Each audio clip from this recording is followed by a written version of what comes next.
Bonjour à tous. Alors, ce qui m'amène aujourd'hui dans cette vidéo, c'est un thème ça fait 2 3 jours voilà, que j'ai en tête quelque chose. J'ai été interpellée voilà, par la manière dont certains mots, en tous les cas, ou dont les gens évidemment prononcent, écrivent certains mots, et par rapport au ressenti, en tous les cas, que j'avais justement face à ces mots. Alors ça peut être aussi des smileys, ça peut être voilà. Et j'avais envie de faire une petite vidéo à ce sujet et puis vous en faire part. Alors j'ai mes petites fiches parce que bah voilà, j'avais peur d'oublier certaines petites interrogations que je me suis faites et puis que je vais vous, comment dirais-je, dont je vais vous faire part parce que peut-être que ça fera émerger chez vous aussi une réflexion, quelque chose, une réaction, enfin voilà, vous verrez bien.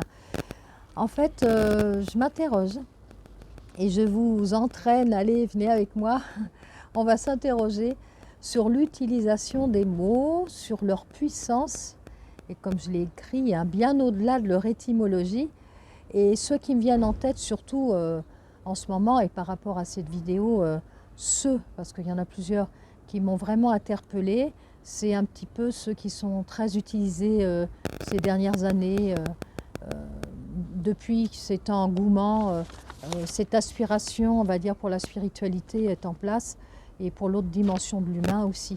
Alors je vais les nommer, hein, ça va être bienveillance, être bienveillant, être bienveillante, amour, être en amour, âme, chemin d'âme, sœur d'âme, voilà, je mets vraiment que quelques extraits, lecture d'âme, rencontre d'âme, être spirituel, être un être spirituel, mais je parle surtout de ces mots quand ils sont employés à titre personnel ou des mots que l'on peut aussi renvoyer à quelqu'un.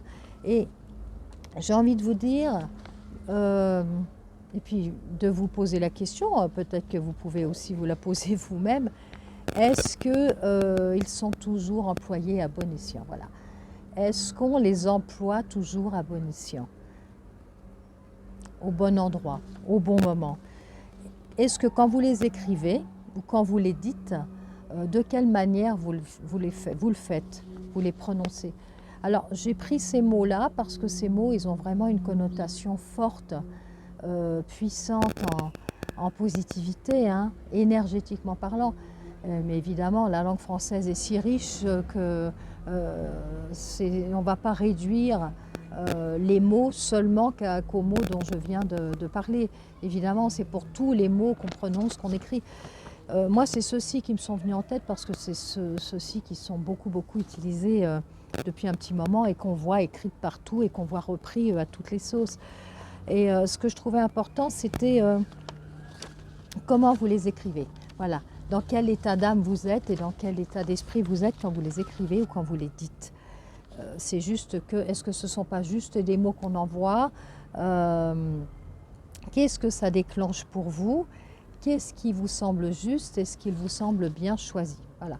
C'est une vidéo là que je fais, mais un petit peu comme des petites questions comme ça que je vous pose, hein, à se poser soi-même. Hein.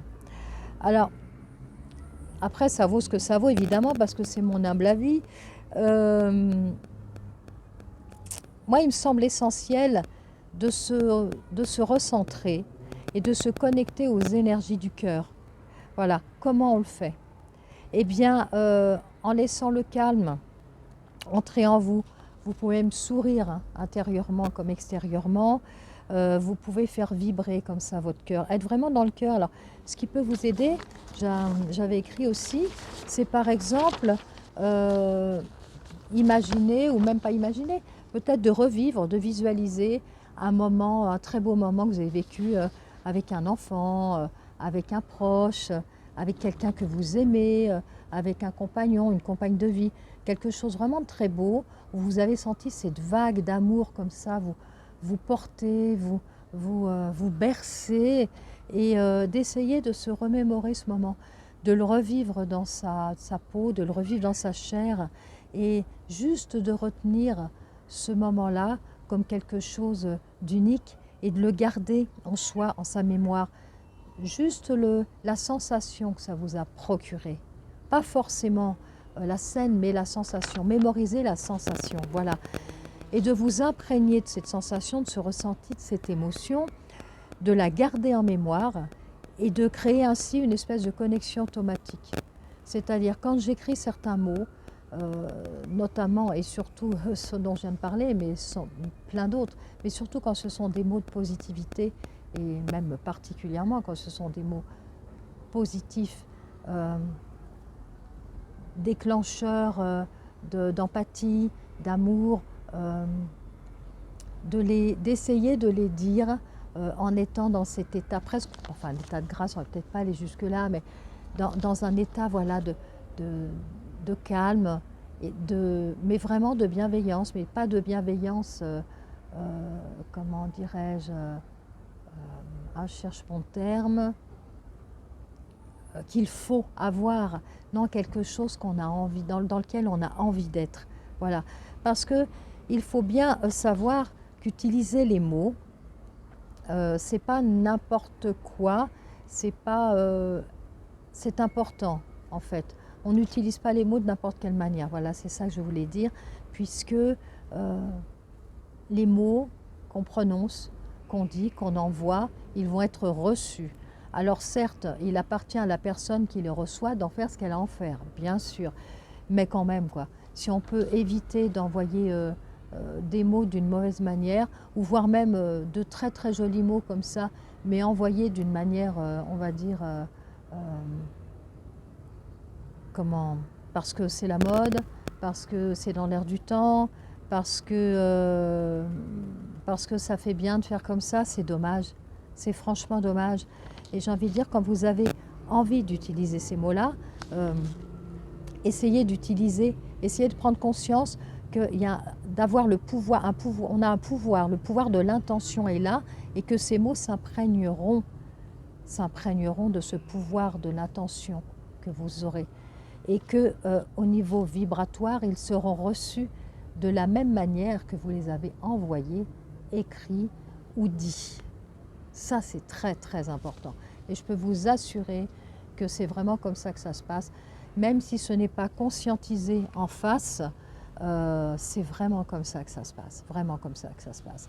Alors, j'ai envie de dire quel intérêt d'utiliser ces mots, par exemple dans un contexte commercial, parce que c'est tendance, ou parce qu'on va faire comme les autres, ou juste pour montrer ce qu'on n'est pas forcément, franchement, voilà. Est-ce que c'est bien intéressant?